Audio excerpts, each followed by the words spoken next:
What do you know about a coffee bean? Curious.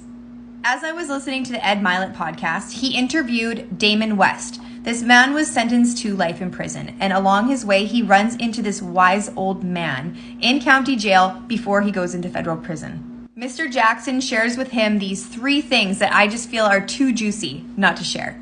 1.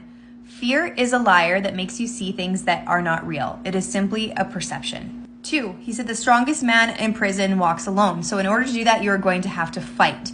The most important thing isn't that you win every fight, but it's that you fight every fight, which I just think is so cool to life. Reminds me of the saying, fall down 7 times, get up 8.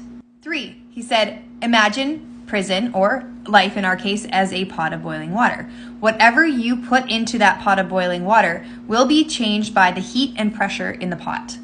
Now he says, let's put 3 things into the water and see how they change. The 3 things: a carrot, an egg, and a coffee bean. What happens to a carrot when we put it in the boiling water? Well, it gets soft and eventually kind of disintegrates into mush. How do you think that applies to us in real life situations? The next step is the egg. As we know, eggs have a hard shell and a soft inside.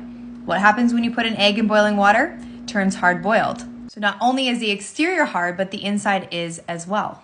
If your heart becomes hardened, you are incapable of giving and receiving love. What happens to a coffee bean when you put it in the water? Any guesses? It changes the water to coffee. There is the power in the coffee bean to change the water. There's a power within us to change the settings around us, change the way that we see things, to change the way that we think about things. It's all about our mindset.